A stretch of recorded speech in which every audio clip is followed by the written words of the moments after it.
અને આના માટે મેં સતત છેલ્લા 10-15 વર્ષથી સરકારમાં રજૂઆત કરતો આવ્યો છું. એટલે આ વખતે મેં હિંમત કરીને માનનીય મુખ્યમંત્રીને પત્ર લખ્યો છે. ત્યાં ફોરેસ્ટના કાયદા નથી નડતા, ત્યાં ફટાફટ કામ થવા દેવામાં આવે છે. સિંચાઈ માટે બજેટમાં કોઈ આયોજન ન થતા સીએમ ને પત્ર લખવામાં આવ્યો છે.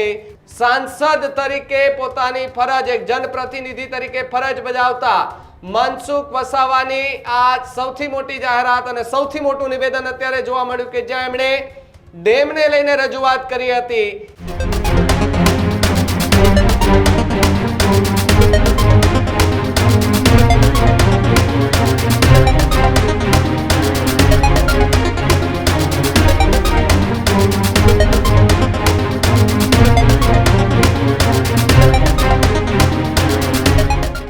કરીએ તો ભરૂચના સાંસદ મનસુખ વસાવા નારાજ થતા જોવા મળી રહ્યા છે. બજેટમાં ગંગાપુર ડેમની જાહેરાત ન થતા મનસુખ વસાવા નારાજ થયા છે. સિંચાઈ માટે બજેટમાં કોઈ આયોજન ન થતા સીએમને પત્ર લખવામાં આવ્યો છે. આદિવાસી વિસ્તારમાં સિંચાઈના પાણીની વ્યવસ્થા કરવા માટેની રજૂઆત કરી હતી તેવી વાત મનસુખ વસાવાએ કરી છે. ડેમને લઈને તમામ વિગતો આપી છતાં પણ સરકાર એ મંજૂરી ન આપતી હોવાની વાત મનસુખ વસાવાએ કરી છે. ગંગાપુર ડેમની જાહેરાત ન થતા આદિવાસી સમાજ નારાજ છે તેવી પણ વાત મનસુખ વસાવાએ કરી. ઝઘડિયા, વાલિયા, નેત્રંગમાં લોકોને જે છે તે તકલીફ પડી રહી છે તેવી વાત કરતા મનસુખ વસાવાએ કરી છે. ત્યારે સરકારમાં બેસેલા અને સાંસદ તરીકે પોતાની ફરજ, એક જનપ્રતિનિધિ તરીકે ફરજ બજાવતા મનસુખ વસાવાની આ સૌથી મોટી જાહેરાત અને સૌથી મોટું નિવેદન અત્યારે જોવા મળ્યું કે જ્યાં એમણે ડેમને લઈને રજૂઆત કરી હતી. એ રજૂઆતને પણ ક્યાંક ને ક્યાંક સરકારે ધ્યાનમાં ન લેતા મનસુખ વસાવા પણ આકરા મૂળમાં જોવા મળી રહ્યા છે. સાથે જે વાત કરવામાં આવે તો અનેક વખત મનસુખ વસાવાએ આ ડેમને લઈને નિવેદનો આપ્યા છે, સરકાર સુધી વાત પણ પહોંચાડવાના પ્રયાસ કર્યા છે, પરંતુ સરકારમાં આ ડેમને લઈને કોઈ પણ ચર્ચા ન થતા મનસુખ વસાવા જે છે તે લાલગુમ થતા જોવા મળી રહ્યા છે. ત્યારે ન્યૂઝરૂમ સાથેની વાતચીતમાં મનસુખ વસાવાએ આ ડેમને લઈને શું મોટા ખુલાસા કર્યા, સાંભળીએ એમને. આપણી સાથે ભરૂચના સાંસદ મનસુખ વસાવા જોડાયેલા છે. મનસુખભાઈ, તમે એક પત્ર રાજ્યના મુખ્યમંત્રી લખ્યો અને તમે માંગ કરી કે આદિવાસી વિસ્તારે જેને જમીન આપી નર્મદા જેવી ડેમો બનાવવા માટે, એ જ વિસ્તાર અત્યારે ડેમની માંગ કરી રહ્યો છે, તો પણ અત્યારે સરકાર મંજૂર નથી કરતી. હવે એમાં શું છે, ભરૂચ મારા લોકસભા વિસ્તારની અંદર 5 તાલુકા, ટ્રાઇબલ તાલુકા આવે છે. એમાં ડેડિયાપાડા, સાગબારા અને વાલિયા, નેત્રંગ ને ઝઘડિયા, આ 5 તાલુકામાં સિંચાઈની સુવિધા નહીવત જેવી છે. અને તેમાં તો ડેડિયાપાડા અને સાગબારામાં તો બિલકુલ જ ઠીક છે કે 5-10%.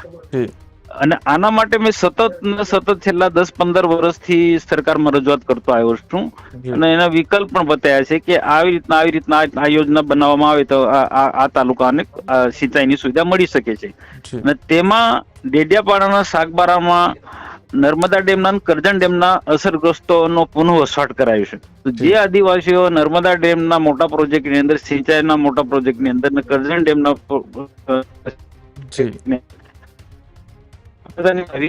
તો એવા લોકો પાણીની માંગણી કરે છે સિંચાઈ માટે, તો એમને સરકારે પ્રાયોરિટી આપવી જોઈએ. અને એના માટે ડેડિયાપાડામાં એક ગંગાપુર ગામ છે જે તરાવ નદી પર, ત્યાં ગંગાપુર ડેમ બાંધવા માટેની પણ 15 વર્ષની માંગણી છે. અને એવું નથી કે કોઈ બની ના શકે, ભૌગોલિક પરિસ્થિતિ બધી રીતને થોડો એટલું એ છે કે જંગલની જમીન થોડી જાય છે.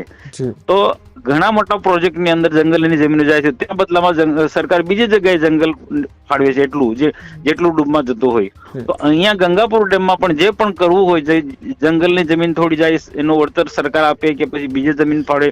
પણ ગંગાપુર ડેમ બને તો જે નર્મદાના અસરગ્રસ્તો છે અને કરજણ ડેમના અસરગ્રસ્તો જે છે ડેડિયાપાડા તાલુકામાં પુનઃ વસવાટ કરે છે, એમને સિંચાઈની સુવિધા મળે. અને સાથે સાથે ડેડિયાપાડા તાલુકો એવું તાલુકો, ઉનાળામાં ઘણા બધા ગામોની અંદર પાણીના સ્તર નીચા જાય છે.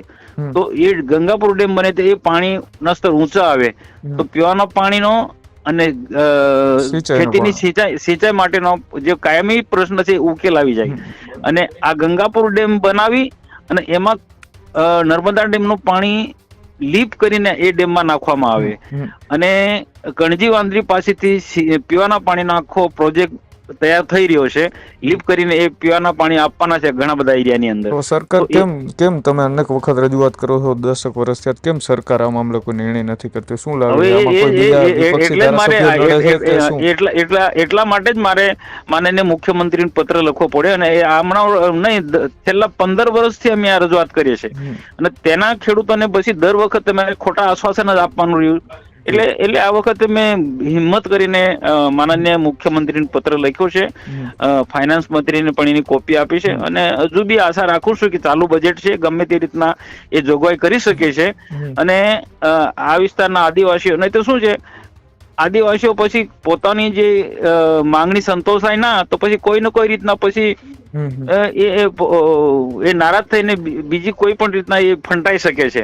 એટલે કેટલાક ખોટા જે પરિબળો છે એમની સાથે જોડાઈ ના છૂટકે, એટલા માટે પણ સરકારે આ માંગણી બિલકુલ વ્યાજબી છે, યોગ્ય છે.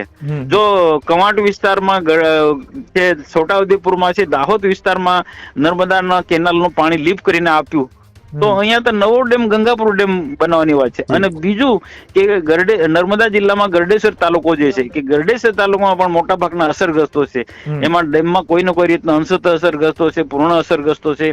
તો બીજા બધા દાહોદ છે, કવાંટ એરિયાની અંદર છોટાઉદેપુરમાં કેનાલમાંથી સિંચાઈનું પાણી આપ્યું, તો ડેમની નજીકમાં જ કેટલાક એવા જે ગામો જે છે કેનાલ આસપાસ ત્યાં વસે છે, એવા ગામોને પણ લીપ કરીને આપી શકાય. એ લોકોને બી ઘણા વખતથી માંગણી છે, એના માટે પણ મેં સરકારમાં ઘણા વખતથી રજૂઆત કરતો આવ્યો છું.